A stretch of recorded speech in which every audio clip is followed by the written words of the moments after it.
Namo Didava, good morning. Thank you for joining me for our daily practice check-in.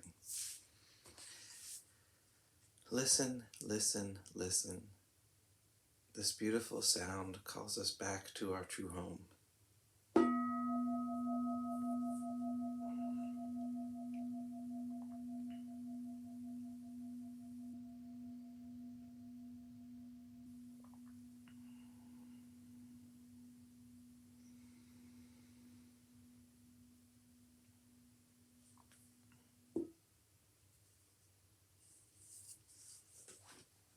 The first mindfulness training. Aware of the suffering caused by the destruction of life, I vow to cultivate compassion and learn ways to protect the lives of people, animals, plants, and minerals. I'm determined not to kill, not to let others kill, and not to condone any act of killing in the world, in my thinking, or in my way of life.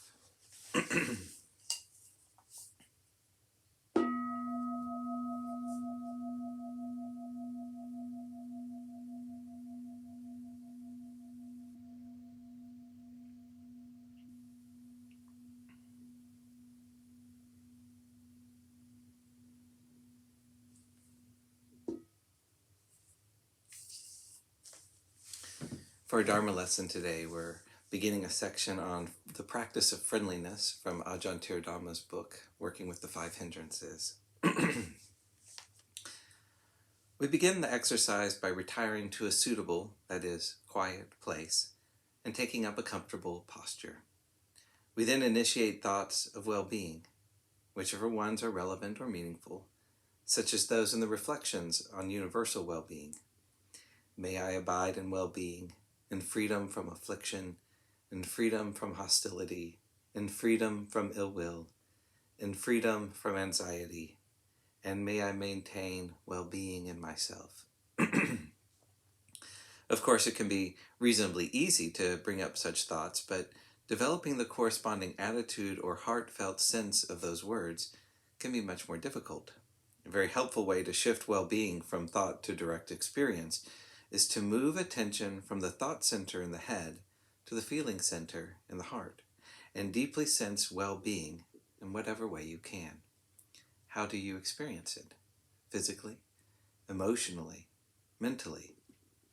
Perhaps you may need to recall a memory or imagine some situation which you find very comforting or conducive to well-being. Whatever helps you connect directly with an experience of well-being. Once you have connected with that personal experience of well-being, even if initially it is imagined, see if you can keep it nourished and charged up in your heart. One common way is to sense it being recharged as you breathe in. As the chest rises on inhalation, you sense well-being flowing into the heart. Allow it to fill your heart and radiate throughout the body, touching every corner and cell of your being. With sustained practice, you can become reasonably proficient in generating and maintaining this experience of well-being. Then you try to extend it towards whatever experiences mindfulness observes as unpleasant, or which cause resistance, tension, or tightness. May that part of me, which feels that unpleasantness, be well and free from suffering. You can send well-being into aches and pains in the body, allowing it to seep into those places and melt away the contractions and tensions. You can share this well-being with uncomfortable moods or emotions. Breathe well-being into them, welcome them, embrace them with friendliness. Over the years, I've found that different approaches work for different people at different times. We all have a long and complex relationship with pain and ill will, and have experienced pain traumas in a variety of ways throughout our lives. Thus, different methods, attitudes, and responses may need to be engaged for different kinds of hurt and ill will reactions at different stages of practice.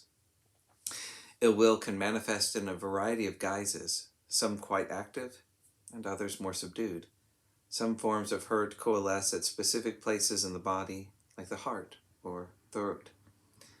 Other types of hurt are more diffuse, while yet others may exist only at the deep physical level.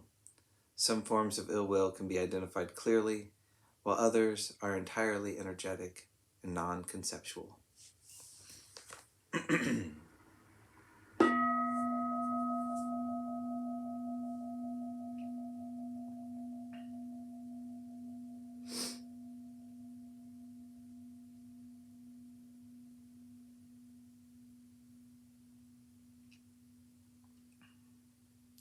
May all beings be well. May all beings be happy. May all beings be peaceful. Sadhu, sadhu, sadhu. Thank you for joining me this morning.